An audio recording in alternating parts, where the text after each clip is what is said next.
Okay.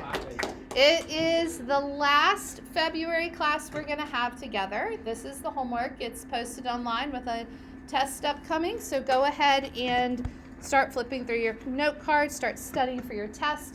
But it's the last February class, so this is our last time that we're going to do Black History Month together. And I like to finish, whenever we've been focusing on this, I like to finish at the same place with, can you cut the lights, Brody? With a song that I think is one of the really cool songs that has a neat history. If you were with me last year, we listened to the same song, so this is not new to you, but let me tell you a little bit of the story. James Weldon Johnson was a poet. He wrote a lot of really fantastic poems that you would like to read, and I hope you've gotten to read some of them. But his brother was a musician. In 1900, though he was a poet, that doesn't usually pay the bills. So James Weldon Johnson was also the principal of a school, a segregated school, because this is in the 1900s and the schools were segregated. So he was the principal of this school. He wrote a song, or he and his brother wrote a song together, just for the children in the school to sing at an assembly. That's really all they intended. And after the performance, they kind of forgot about it. But these children, I think they were elementary children, these children grew up and took the song with them when they went to different places. And you see sort of a 1900s version of something going viral, because within 5 years, Booker T. Washington was endorsing this song. And 19 years after it was written, the National Association for the Advancement of Colored Persons said that this was going to be their national song. So the NAACP did. So in a very short amount of time, this song written for school children to sing in their assembly went nationwide viral. The entire song is 3 beautiful verses long.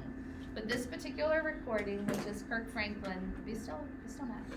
This particular recording has just the first verse in it. So I encourage you to go look up the whole song and to appreciate the whole thing. But let's have, for our opening today, let's have James Weldon Johnson's Lift Every Voice and Sing Hymn.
Till that day.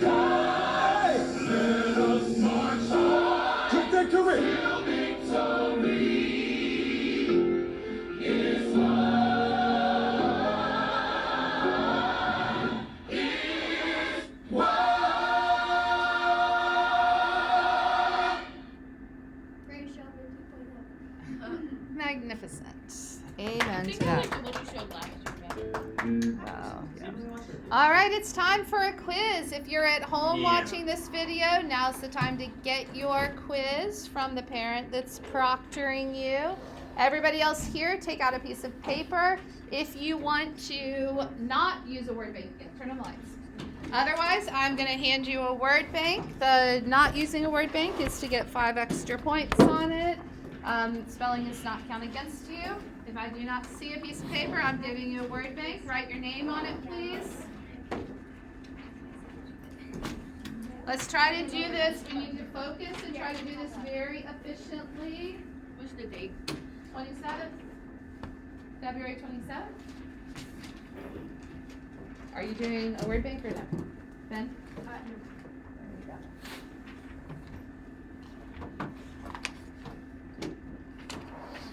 There you go. All right, when I hand you this quiz, you may begin. I'll collect the quizzes from you at the end. Oh, a quick pause. If you could please pull out your note cards for today, I'm going to come around and check them while you are taking the quiz. I'm gonna look through them. I will sort them. If there's any that I notice that you've gotten wrong, I'm gonna to put them crisscross into your stack so that you can see that mapped. Can you get out your note cards for me? Is Kirk Franklin a Christian? Mm-hmm. He's a Christian artist. That's what I believe. All right. Note cards on your desk. Okay, once you get this quiz, go ahead and begin.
All right, all the quizzes have been turned in. Your note cards, if I turned them sideways when I was looking at them, it doesn't mean that you got it completely wrong, but it means that it might mean that you got it wrong. It might mean that it was just not a very good answer and you're going to need to add something to it. It just wasn't very well done. It could be wrong, but it might just be incomplete. In other words, yes, Ben? So for me, it was this one. Most of them were right for all of you. If you have one or two that's turned sideways. The turned one. The one that's further. There could be more than one. There could be more than one. The bulk of them would be correct. Okay, it is time to add on to our recitation that we're learning. Let's rise to our feet, please. We are going to add, we ended with we shall never surrender. We're going to add the parts that say, and even if, which I do not for a moment believe, this island or a large part of it were subjugated and starving. And then we're going to drop it right there in mid-sentence. I want to remind you that the reason that I use both the hand motions and I expect you to have really, we'll just say extreme voice intonation is because that helps you to remember it. It's giving you something to anchor your memory work on. When you actually recite it in front of the class, of course it's fine if, Matt, stop please. Of course it's fine if you moderate that and you'll probably just say it normally. But that's how we're learning it. Yes, sorry? Will you speak like this in church? No. All right, this is what I want you to do. Copy my phrases as I add them. And even if, which I do not for a moment believe,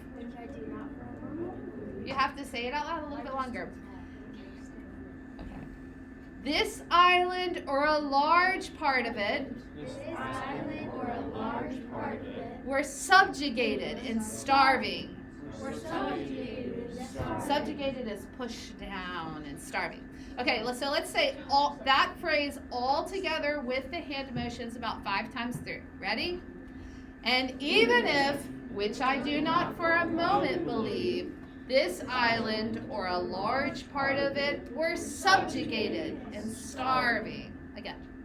And even if, which I do not for a moment believe, this island or a large part of it were subjugated and starving. Again. And even if, which I do not for a moment believe, this island or a large part of it were subjugated and starving. 2 more times.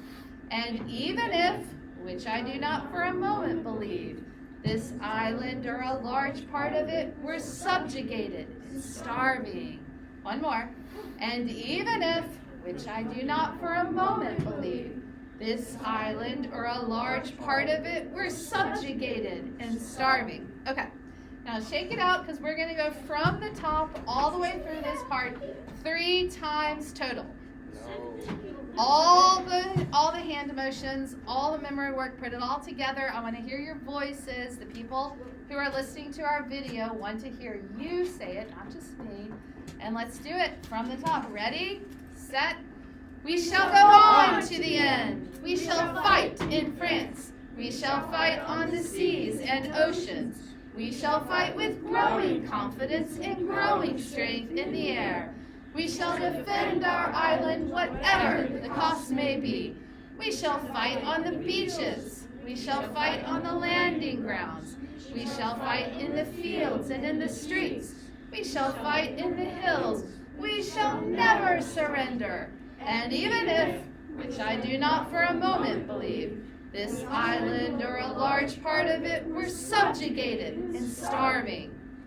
All right, 2 more times through from the top. Ready, set. We shall go on to the end. We shall fight in France. We shall fight on the seas and oceans.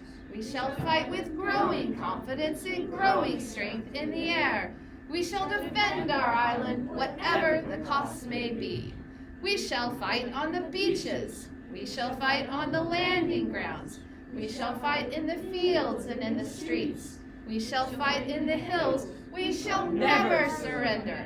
And even if, which I do not for a moment believe, This island, or a large part of it, were subjugated and starving. All right, last time today. Ready, set. We shall go on to the end. We shall fight in France. We shall fight on the seas and oceans. We shall fight with growing confidence and growing strength in the air. We shall defend our island, whatever the cost may be. We shall fight on the beaches. We shall fight on the landing grounds. We shall fight in the fields and in the streets. We shall fight in the hills. We shall never surrender. And even if, which I do not for a moment believe, this island or a large part of it were subjugated and starving. We'll have to see what we're going to do after that next time. All right, have a seat. Okay, guys, so we are at lesson 2 of World War II. And it is often really hard to get a storyline of something that is so vast and expansive. World War II was legitimately a world war. World War I, the Great War, a little less so. It was fought primarily where? Europe. Primarily Europe. So even though the Great War was a very big war, it was mostly a European war. And Hitler, of course, started World War II with his expansionism in Europe, out of Germany, in Europe. And he had his main ally was whom? Italy, Mussolini and Italy. So even with that kind of containment in Europe, it did not stay contained. We see today a couple of things that show how it expanded beyond. Stalin had stayed in it because Stalin was trying to sort of keep this contained, but instead Hitler sees Russia, vast, expansive Russia, as a new frontier for expansion. And also, it wasn't he, but more Mussolini, who saw the entire Mediterranean as a place for expansion, which takes you to the Middle East, it takes you to Africa. And at this point, you'd be like, okay, but that still is mostly Europe. But it wasn't just there, because in this same lesson, America, North America, is brought into the war because of being attacked by Japan. Japan! What does Japan have to do with anything? Japan, of all the countries, Japan is a country that Hitler allied with because Hitler felt connected to Japan. He even said at some point that the Japanese were the Aryans of the East. You guys know that word Aryan? Yes. From before? Like the special race. The special race. They were maybe more white than the other people to him. They were somehow more pure. So he had this connection that was very racist with Japan. And also the Japanese government was doing a lot of Hitler-like expansionism of their own. And they had been for a while. There had been, in between World War I and World War II, there was a war that was happening because Japan kept trying to take over all the countries around it. And they ran into a fight with a very big country near Japan. What's the biggest country near Japan? China. It was called the Sino-Japanese War, and guess whose side America was on? China, of course. That was one of your note cards for today. So that is where we see America getting looped into the war. Not initially by Hitler, but by the Japanese, who don't want us to be part of the war, so they're trying to intimidate us with the Pearl Harbor attack. So that's kind of what we're going to cover today. Oh, and by the way, it wasn't just all the countries I've mentioned. Even South America was involved in World War II, not fighting, but they were providing the food for the Allies. So most of the meat that was provided to the Allied soldiers came from South America. Yeah. Also, Hitler expanded to Argentina. Yes. So he was.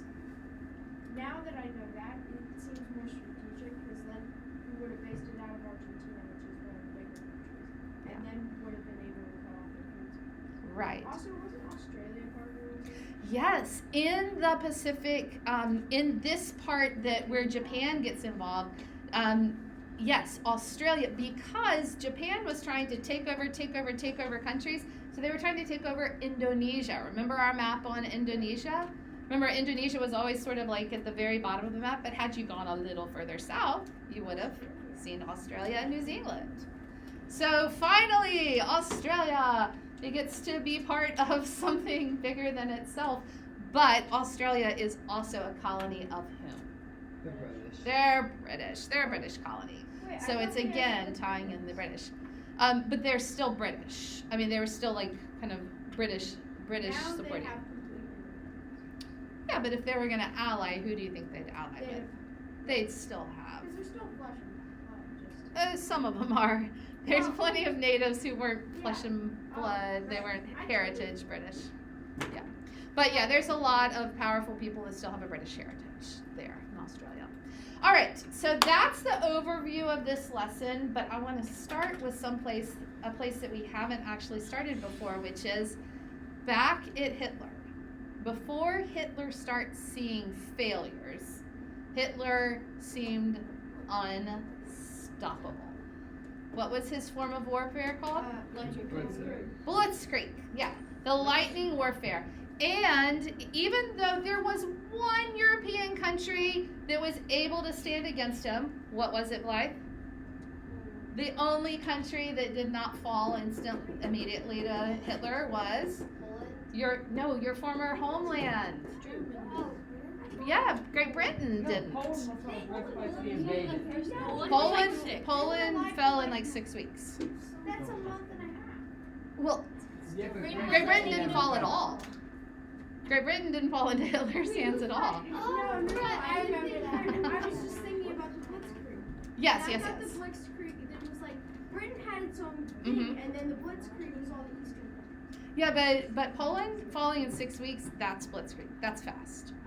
To have a country fall that's trying to defend themselves and still have to fall in 6 weeks Like, is super America fast. wouldn't fall.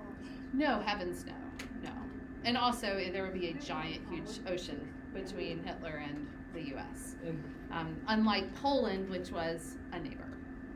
And sandwiched, right? Yeah. Sandwiched between it and Russia, the Soviet Union, I should say. Wait, Yes. I kind of wanted to quiz up myself. So Hold on, guys.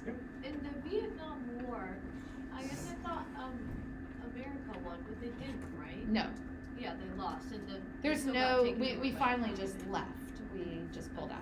That was I Why are know you it's- thinking I about know- Vietnam War right now, though? Oh, I don't know. It's because I did it for my Oh, my for your- English, my 3 important inventions, and that was like kind of part of my background. And I Okay. always thought the Americans.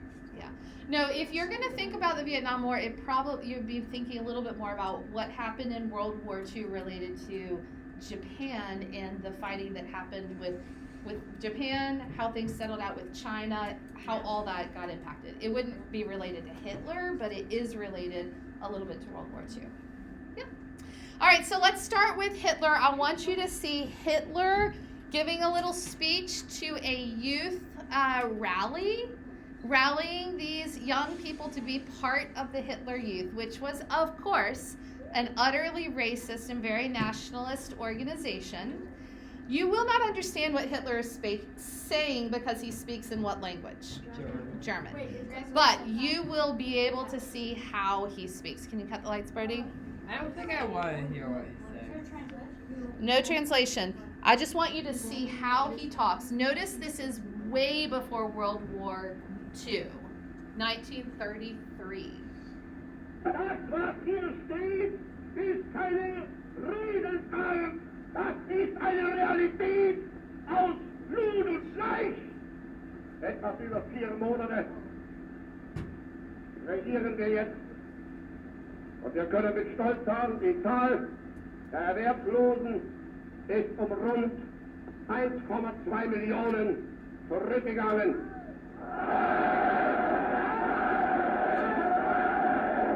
Lasst euch Zeit! In 4 Monaten haben wir 1,2 Millionen beseitigt.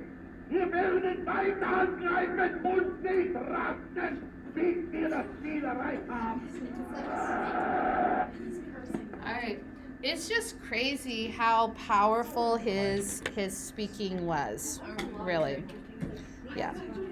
All right. So Hitler, like we said, was asked by Mussolini to invade 2 places. You might need to make a small correction here on your note card. Who feels pretty confident in your answer? Blythe? Greece and North America. Greece and Africa. You have North Africa. North Africa, It's just yes. dark. You can't see it very well. North Africa, or we'll say Egypt in particular, although he, of course, invaded Libya too. It was in Egypt that his general, whom we'll talk about in a minute, really spread the resources out so much that it made it difficult for that attack to continue. But Greece. This is a picture of one of the most famous places in Greece. Do you recognize it? Oh, Yeah, it's the Pantheon. Not the Colosseum. the Pantheon. The Acropolis. The Acropolis. This is the Acropolis. It is an iconic Greek ruin if you've ever studied ancient Greece. And the Acropolis in World War II had a Nazi flag raised over it and Nazi soldiers walking around it. It's just a crazy clash of worlds that was happening here. Like I said, Italy was attacking Greece. They needed help from Hitler. And then when we say North Africa, you can just imagine going down to the southern part of the Mediterranean Sea. And right here, you would very quickly hit Egypt.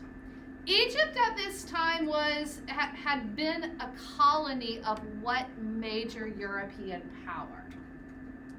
Think about that.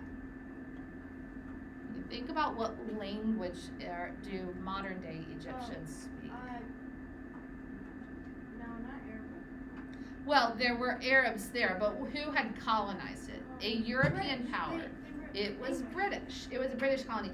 And when the Germans came in, they were happy to be kind of liberated, as it were, by this brilliant Nazi general, Erwin Rommel. Now, we can call him brilliant because he was actually really good at doing what he did. And amazingly, for a Nazi general, he followed the rules of war. Yes, the rules of war, and you're not supposed to be, for instance, on purpose bombing civilians or murdering people who aren't fighting against you. And what did he say? Or torturing POWs. Yes, no torturing POWs. Not Like, allowed to torture No. no, you shouldn't be torturing POWs. They surrendered. When they surrendered, there's rules about how you're supposed to Did treat they? people. But what if they didn't surrender? What if they're captured? Is that a different?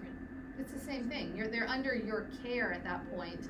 They don't have power to fight you, so you're not supposed to be just brutalizing. Yeah, but they're not.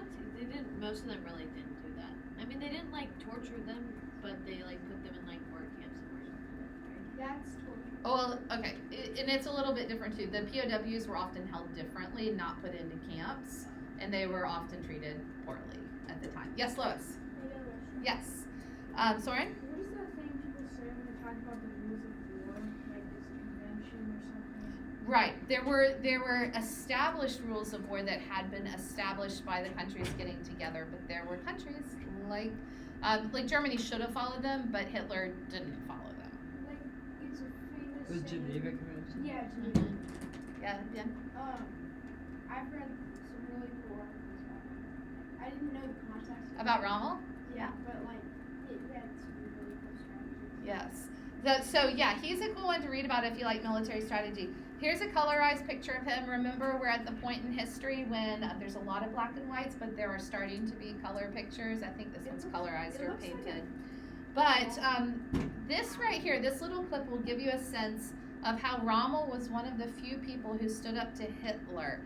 We're not going to watch the whole thing, but this is not actually Hitler and actually Rommel, actors. This is an extremely difficult duty, my Führer. But circumstances leave me with no choice. We've reached a crisis on this front that calls for a decision on the very highest level. But you said that. You've said that before.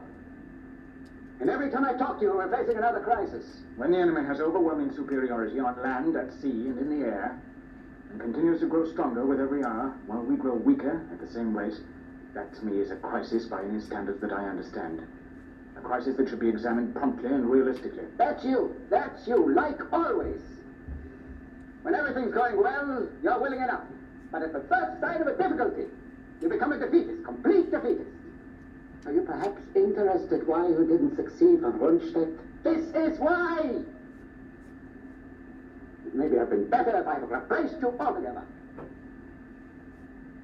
Have you perhaps a little confidence in me? No, it would seem that the Führer has in me. May I continue? And what my big bombs are doing to London, has no one told you? No one? Yes, sir. But why not to the beachheads? Because that's not their purpose. They have not that accuracy. They need a whole city for a target, and they cannot miss. Then why not the embarkation ports? Plymouth, Southampton, Portsmouth. No, that's exactly what I mean when I say you're no good at thinking above the battlefield. The British don't care for those villages. It's their London that they love. They don't want to see it destroyed the way I'm going to destroy it. In 2 more weeks, remember my words, they'll be screaming for surrender. Just wait, you'll see. To continue, sir. The struggle is over on this front. Within these 2 weeks that you mentioned, you must be prepared to see the enemy break through our lines and push out into the interior of France.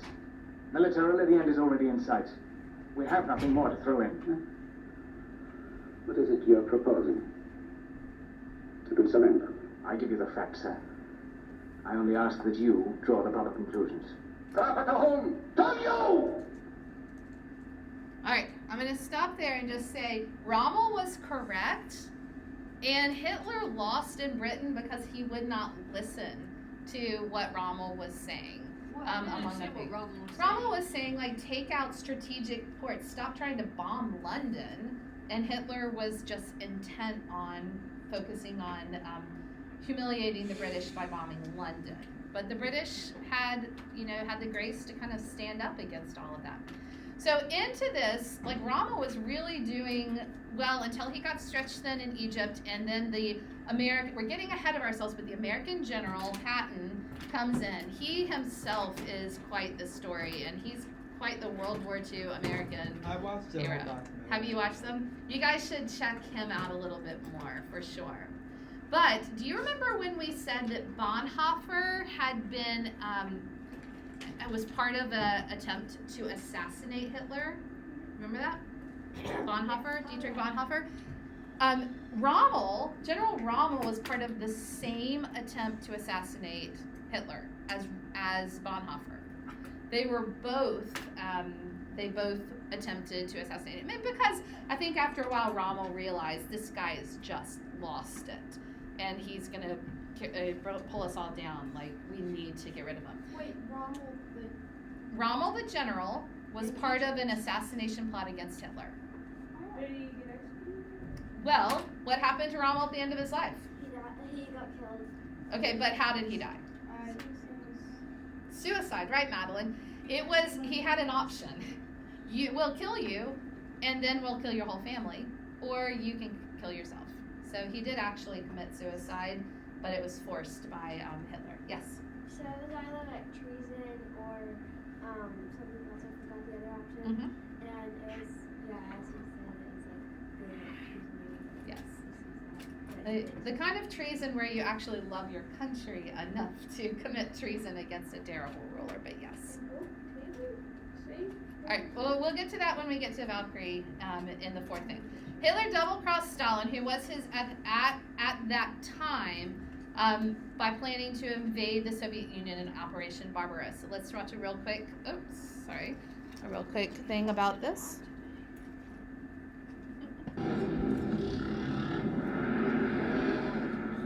Hitler's pact with Stalin was always a pact of convenience.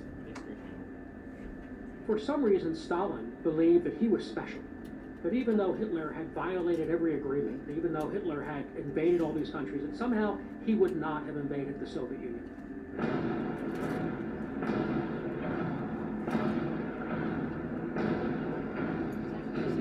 In the summer of 1941, Hitler orders a surprise invasion of the Soviet Union, catching his ally completely off guard.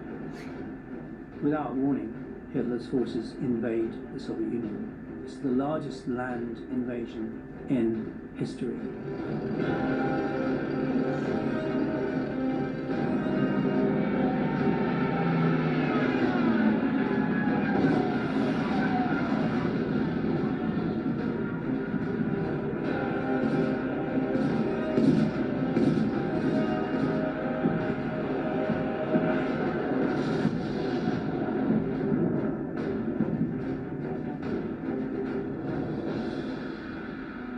Hitler's troops are advancing toward Moscow.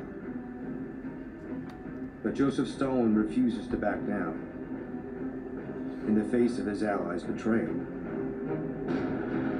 If Hitler wants a war, Stalin will give him one. These are two of the most ruthless, bloodthirsty individuals who've ever lived. At one point they're allies, and now they're enemies. With one move, Adolf Hitler has turned his most powerful ally against him. All right. Oh, I know. Yes. You know, it would be like super scary to be Hitler and being like, oh, I could be like killed any moment because like people will try and like assassinate. Always trying to assassinate you. Yep. We're going to get back to that in part 4. So Stalin, as you know, was no saint himself. Terrible person. And when he demanded the scorched earth policy of his people, he was asking them to retreat, to pull back, and to destroy the hope of ever going back to their home, their life, and their land. But why would this work? Why would it work to burn your buildings, destroy your land? Madeline? Well, the Germans, they would attack you and then they would come in and take all your food, all your resources, and they would just basically like kind of start living and just taking our stuff. Yes. Just imagine how hard it must be to feed, to bring food, supplies to an army of hundreds of thousands of people. If you don't live off of the land that you're taking, it's, to some extent, it just makes it nearly impossible. Ben? That's why the Blitzkrieg all works so well, because they would invade these smaller countries with so many troops. They wouldn't have enough time to break all their stuff. But when they went to Russia, Russia had time to organize a bit and help ruin the Nazi army. Right. Not only the buildings like you saw, but they also destroyed their own railroads to prevent Hitler from having access to moving things through the railroads. Is that like a tool that's just being towed behind the train that's just tearing up the tracks? Mm-hmm. All right. Hitler, Blythe, what were the desires? Were you raising your hand for this one? What were the desires that Hitler had that caused his defeat? He wanted living space, which and wanted to destroy Leningrad. So the living space issue is because the Germans weren't very industrial in the way that they farmed. So like every village needed to have a lot of space to do all of their own provisions. So they needed a lot of living space, and Hitler talked about it a lot, really wanting to have this living space. Leningrad, he should have gone straight for Moscow. He should have stayed focused, but he didn't. And Russia's not like all the other countries. Russia's just so what? Huge. So huge. It's so big. And with the Russian people retreating, they created this crazy situation for Hitler, and then his pride also prevented him from being able to focus. If this is where Hitler started, he went 3 different directions. Leningrad, St. Petersburg, you remember from like the Peter the Great days? The jewel of Russia in terms of European cities. Moscow, the capital, and then down here, Stalingrad, you're heading for Ukraine. There's the Crimean Peninsula right there. And spreading the forces out like this just made it nearly impossible for Hitler to accomplish what he wanted, and it dragged out the war. Now, I don't know if I pressed this point when we were going over it, but that helping Mussolini also delayed him for a month. Mussolini delayed him for a month, and then this took way longer than just going straight for Moscow, which is why you have all the problems with the weather. And the fact that winter showed up early, right? It was on average, negative 40 degrees, 40 degrees below zero. Average in the winter time. And sometimes 60 degrees below zero. That is just wild. And Hitler was so sure, since he started early enough in the summer, he was so sure he'd get in and out, he didn't even bother giving really good gear to his men. I mean, they had coats, but they didn't have the kind of coats you need if you're gonna be there in negative 40-degree weather. Yeah, or negative 60 at the worst. And their tanks, the fuel froze. They had to get the tanks going by building fires underneath the tanks to warm them up. And I guess just hope the tank doesn't explode while you're at it. But the tanks were so frozen in place, they couldn't get them to move. They couldn't get anywhere. This is what they need to wear for camouflage purposes, right? In the snow, you want to wear white, not brown and green. Yeah, Liam? What is the temperature for gas? I don't know the answer to that, but that's a good question. At what point? It's different from, obviously it's different from water because our gasoline doesn't freeze in our cars in the wintertime. But this surpassed that temperature. It was freezing at this point. And the people were frozen, just frozen. Like, it was so cold. All right, so flipping to the other side, at this point, in the midst of all this, we actually already said this part. And you guys, some of you put Hawaii. Hawaii is not a country. So the U.S. was not defending Hawaii. They were defending China in the Sino-Japanese War, which is part of why Japan wanted to take out the U.S. Okay, and on December 7th, 1941, Pearl Harbor was attacked. You are expected to know that entire date. That's why the whole date is on your note card. It is a full date fact that you need to know.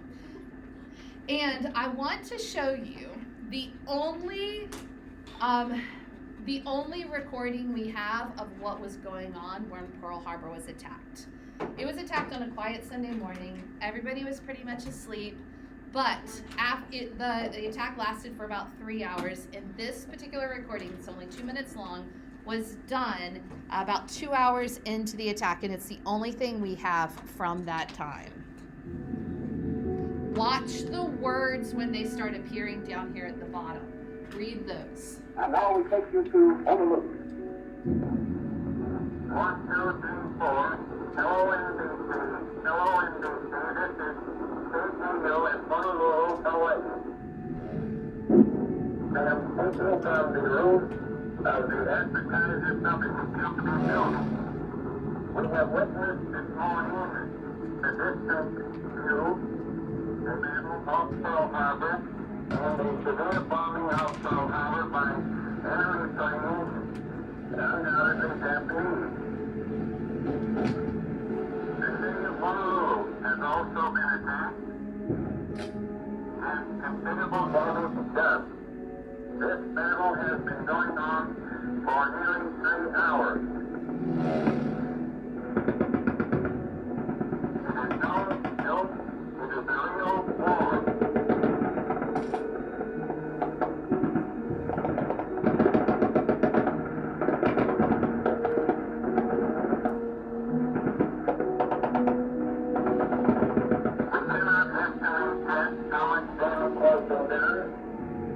But it has been a very severe attack. The Navy and the Army appear now to have the air and the sea under control. Yes. We are trying to get through on an emergency call. Well, we're talking to New York now.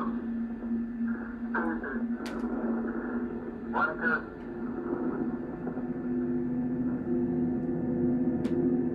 One moment, please.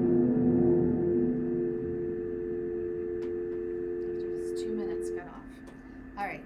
This should have been really decimating to the United States, but the Japanese made a couple of mistakes, and one of them is that they could have come around for a third attack. If they had done that, and if they had aimed a little bit more to knock out some of the oil or ammunition, like the stuff that would have supplied America, then it could have had a much more permanent attack. But one other thing that's a little bit, like they focus so much on sinking our ships. A couple of our aircraft carriers were out in the ocean. That really helped us. But also Pearl Harbor is only 45 feet deep. So if you sink a bunch of boats and the water is only 45 feet deep, guess what happens? They're still gonna You pull them back up, and then you fix them, and then you use them again. So it wasn't as thoroughly destructive as it could have been, and if the Japanese had finished us, then it would have made it much harder. But instead, they didn't finish off the U.S. They roused a sleeping lion. And the American public, instead of being intimidated, came together in utter unity to say, we are going to engage, we are going to send our men, we are going to fight, and we will not give up. It was Franklin Delano Roosevelt, FDR, who did that. And I wanted to show you this. This is one of only 2 known photographs of him in his wheelchair. He had been disabled by polio. He was paralyzed, in fact. He could barely use his arms to kind of shuffle his body along. But interestingly, this is a different era. The media had this gentleman's agreement that they would never speak of his disability, they would never photograph him, and they would not say anything about him it is the opposite of how media is today. One time he even fell in on his face trying to get to a podium in mud, and the media kept talking about it on the radio as if nothing had happened. They didn't even say. So it was a very different era of world history. Trey, did you have a last question? Oh, well, it was about Pearl Harbor. I Yeah. watched this whole documentary on Netflix about like how they couldn't bomb it. They had to use like some weird sort of bomb, and it had to be really precise. And there's like people, they had like intercepted a message, and like this one guy, he like knew it was gonna happen, and he tried to warn everybody, but nobody listened. Yeah. Also, it's like the Battle of Midway. Yeah, also had it's Right. Yeah, the Battle of Midway we'll get to in a little bit. Those are fascinating. The battles in the Pacific are. All right, we're going to stop here with FDR. He'll show up in future lessons, and you guys are dismissed.